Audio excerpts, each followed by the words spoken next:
ఏదో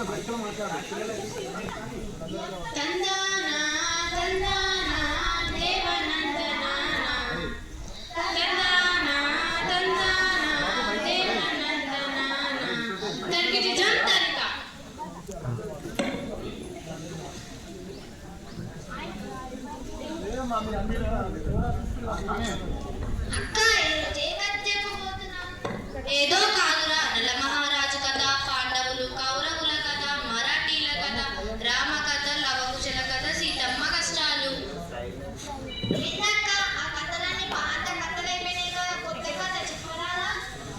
ఏంటిరా పాతంటే రోతగా ఉందా? అయితే పాత గ్లాసులు, గిన్నెలు, వెండి పల్లాలు, బంగారు గొలుసులు అన్ని తీసి బయటకు పారేస్తావా?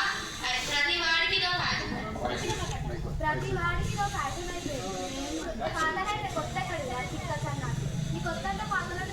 పుట్టింది.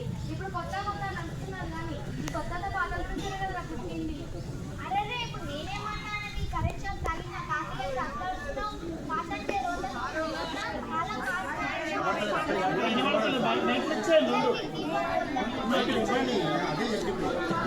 బస్సులు, రైళ్లు కొత్తవని ఎడ్ల బండి మీదనే ప్రయాణిస్తున్నామా? ఒరే తమ్ముడు చెల్లి, వీళ్ళు ఇట్లా అనంతంగా కొట్లాడుకొని రథాబాద్ చేయకండిరా. తమ్ముడు అన్నట్లు ఈరోజు మనం కొత్త కథనే చెప్పుకుందాం. మంచి పని. చాలా హెచ్చు. ఈరోజు మనం చెప్పుకోబోయే కథ సీత ఇష్టాలు.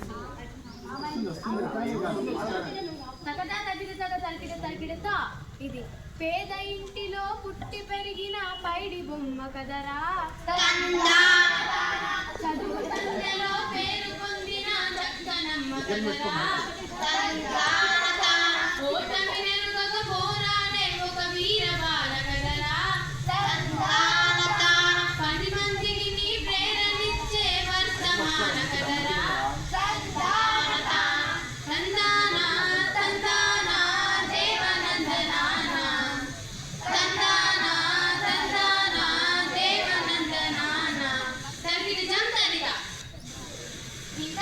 ఎవరా పైడి బొమ్మ? ఏమా కథ? అయ్యల్లారా అమ్మాలారా, స్త్రీలు పిలిచిన భారత భూమిలో రత్నాలు పండే రత్నాల నేల ఈ తెలుగు నేల. ఆ తెలుగు నాట రామాపురం అనేది ఒక పల్లెటూరు. ఆ పల్లెల్లో శివయ్య, గౌరమ్మ అనే పేద దంపతులు ఉన్నారు. ఆ దంపతులకు కలిగిన తొలి సంతానమే సీత. సీతను బయటికి పంపాలనుకుంటుండగానే వాళ్లకు మరో పిల్లవాడు పుట్టాడు. ఇక్కడితో ఆ సంతానం ఆ పెద్దమ్మ వద్ద అని వాళ్ళు మదన పడుతుండగానే మరో కూతురు పుట్టింది. ఆలోచన అంతా విషయం అంటే ఇదేనేమో. నువ్వు నోరు మూసావా ముయ్యవా? నోరు మూసుకునే కాలం పోయిందాక. ప్రశ్నించేవాడే ఉత్తముడు, మాట్లాడేవాడే మంచోడు. సరే, మీరు తర్వాత కొట్టుకోవచ్చు కానీ ముందు కథ పోయినండి. పూట గడవని తల్లిదండ్రులకు పాటులెక్కువాయే. పంటలు పండగ పొట్ట నిండగా కష్టం ఎక్కువాయే.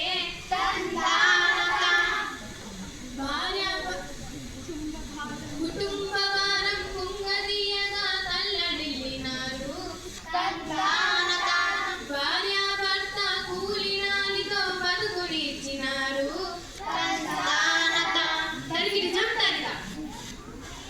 నిజంగా సీత పడిపోయిందా లేదా? లేదు చెల్లెలా. అమ్మా నాయన పనిలోకి పోతే తమ్ముడిని చెల్లెల్ని ఆడించడానికి ఆమె అంకితమైపోయింది. పిల్లలు పనిలో పెద్దలు పనిలో అన్న సంగతి వాళ్ళకి తెలియదా అక్క?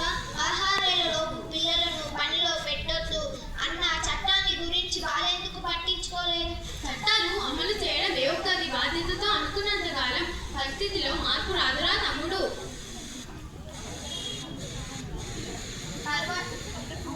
ఇంతకు వచ్చిన సీతమ్మ ఏమేం పనులు చేసేదక్క? ఇంటి పనులనే చేసేరా, వంట పని నేర్చరా, బీడీలెన్నో చుట్టరా, పత్తి చేలకే పోయరా, పొప్పత్తిలా బతుకాయరా. వినరా సోదర చదువుల తల్లి దీనగారనిపుడు, మీరు పేదగార ఎప్పుడు.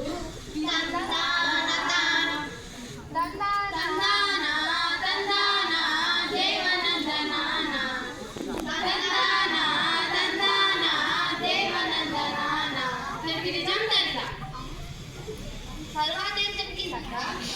ఏం జరుగుతుంది? 4 రాళ్ళు సంపాదించిన తర్వాత ఆ రాళ్ళతోనే నెత్తిన చుట్టుకొని పెళ్లి చేసి ఉంటారు. అదే జరిగితే మన కథకు అర్థం లేదురా తమ్ముడు. ఆ ఊరికి శ్రావణి అనే కొత్త టీచర్ వచ్చింది. చదువు చెప్తారు కానీ ఇవన్నీ పట్టించుకుంటారా? ఒకరు పట్టించుకొని చెప్పినా వినేవాళ్ళు ఉంటారా? విన్న మార్పు సాధ్యమవుతుందా? తప్పకుండా సాధ్యమవుతుంది. మా పనిలో టీచర్లు రోజు పాఠాలతో పాటు మంచి మంచి కథలు సూక్తులు చెప్తారు. ఆటలు పాడిస్తారు, పాటలు పాడిస్తారు. బడి పిల్లలని తమ సొంత బిడ్డలాగా పట్టించుకుంటారు. అవునురా తమ్ముడు, శ్రావణి కూడా అటువంటి టీచరే. తను ముందుగా ఊరికి రాగానే చేసిన పని బడియుడున్న పిల్లలు ఎవరెవరు బడికి వస్తారో రారో తెలుసుకోవడం. ఆ తర్వాత వాళ్ళ ఇంటింటికి వెళ్తూ శివయ్య వాళ్ళ ఇంటికి కూడా వెళ్ళింది.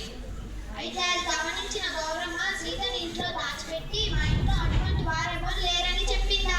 నువ్వు అతిగా ఊహించకు, అక్క చెప్పేది విను. రాజు ఊహించింది నిజమే. గౌరమ్మ సీతను దాచిపెట్టింది. అయ్యో, అప్పుడేమైంది?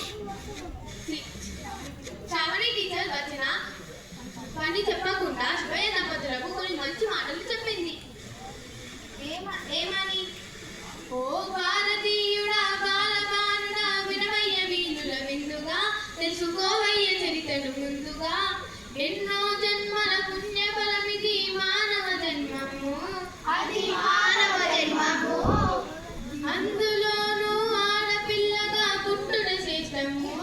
అవును, పుట్టుట శేషము. సహనము, స్నేహము, ప్రేమ భావము ఆమె గొప్పతనము. అది ఆమె గొప్పతనము. ఆ గొప్పను కలిగిన ఆడపిల్లను చక్కగా పెంచాలి, బహు చక్కగా పెంచాలి.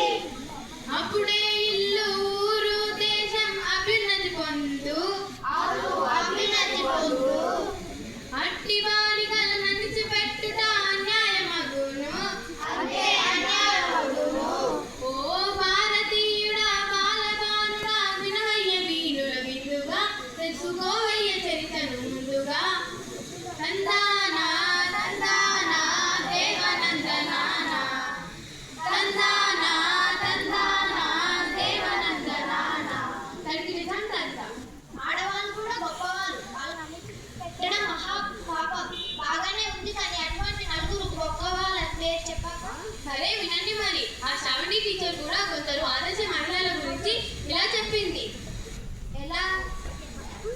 రుద్రమదేవి చూడరా, శత్రువులను చెండాడరా, సరోజిని నాయుండరా, స్వరాజ్య సమరం చేసరా, రంగం లక్ష్మీబాయిరా, బాలలను బాగు పరిచరా, అచ్చమాంబను చూడరా, మహిళల మార్గము దిద్దరా, కల్పన చావ్లా చూడరా, అంతరిక్షమున ఎగిరరా, సునీతా విలియన్ చూడరా, పరిశోధనెన్నో చేసరా. అన్ని రంగములలోనూ ఆడపిల్లలు ఆదర్శంగా నిలిచారు. తందానా తందానా దేవనందనానా, తందానా తందానా దేవనందనానా. దానికి నిజం తనిత. అక్క అక్క తర్వాత ఏమైందో నేను చెప్తా. ఆ మాటలన్నీ లోపల నుంచి వింటున్న సీత బయటికి వచ్చి తాను చదువుకుంటానని చెప్పింది. అంతేకాదు చెల్లెలా, శ్రావణి టీచర్ మాటలకు ప్రభావితులైన శివయ్య దంపతులు కూడా పిల్లలను చదివించడమే మంచిదన్న విషయం అర్థం చేసుకున్నారు. తర్వాత సీతను టీచర్ వెంట పంపించారు. అంటే ఏంటి, అందరూ మా చిన్నక్కలాగా ఉంటారా? అంటే నువ్వు రాజు కంటే గొప్పదాన్ని అక్క. నీ కథ కాటి నీ సంగతి చెప్తా. సరే మీరు తర్వాత కొట్టుకోవచ్చు కానీ ముందు కథ వినండి. సీత ఎట్లా చదువుకున్నదయ్యా అంటే, అక్షరమాల నేర్చరా, తెలుగును చక్కగా చదివేరా, లెక్కలన్నీ నేర్చరా, లెక్కలు చక్కగా చదివేరా, పరిసరాల విజ్ఞానము చక్కగా గ్రహించరా, ఏది చదివినా ఏది రాసినా ఎదురు లేదు తనకు, అందరిలోనూ అన్నిటికన్నా ముందు నిలిచే దుస్తులకు,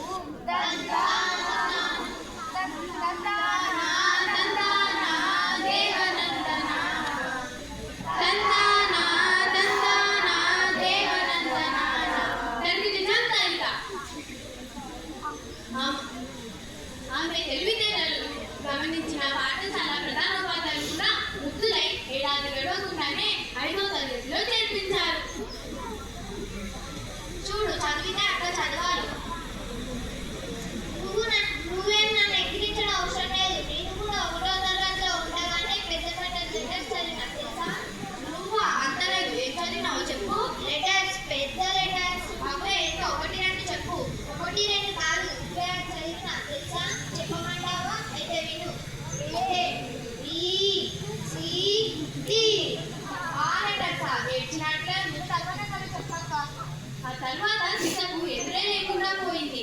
7వ తరగతి కూడా పూర్తి చేసింది. సరిగ్గా అదే సమయంలో చామిని టీచర్ ప్రమోషన్ మీద బదిలీ అయి వేరే ఊరికి వెళ్ళాల్సి వచ్చింది. అయ్యో సీత చదువు ఆగిపోయిందా అక్క? ఎదురే రాజు. చామిని టీచర్ సీత మనసులో చదువు పిలిచారు. వాళ్ళగా నాటింది. టీచర్ బదిలీ అయి వెళ్ళిపోయినా ఉన్న ఊరిపై చదువుల అవకాశం లేకపోయినా సీత పట్న పోయి స్కూల్ చదువులు, కాలేజీ, ఇంటర్ పూర్తి చేసి డిగ్రీలో చేరింది. ఎందుకక్క ఇంటర్మీడియట్లో సీటు దొరకలేదా? ఏదో చదువుకొని డబ్బులు సంపాదించి తను మాత్రమే హాయిగా ఉండాలనుకోలేదు సీత. తను బాగా చదువుకొని తనలాంటి పిల్లలను బాగుపరచాలని ఈ సమాజానికి నాయకురాలుగానో కలెక్టర్ గానో ఎదురై మహిళలను బాగుపరచాలని గట్టిగా నిర్ణయించుకుంది. డిగ్రీ చదివి పోటీ పరీక్షలో విజయం సాధించి మండల అభివృద్ధి అధికారిగా ఎంపికైంది.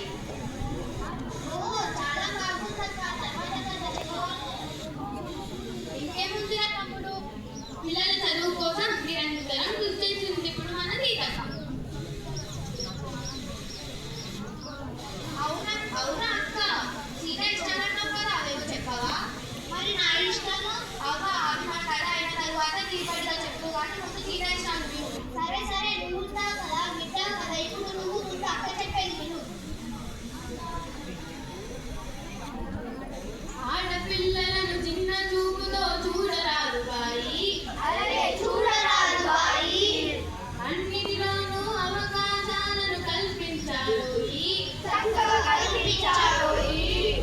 చదువులనైనా పదవులనైనా సమానమేనోయి.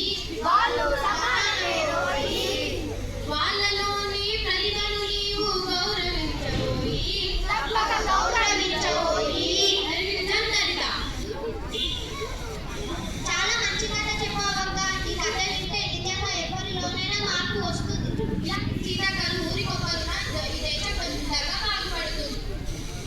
అందరూ ఈ సీతక్కను ఆదర్శంగా తీసుకొని తమ దేశాన్ని బాగుపరచుకోవాలని కోరుకుంటూ 13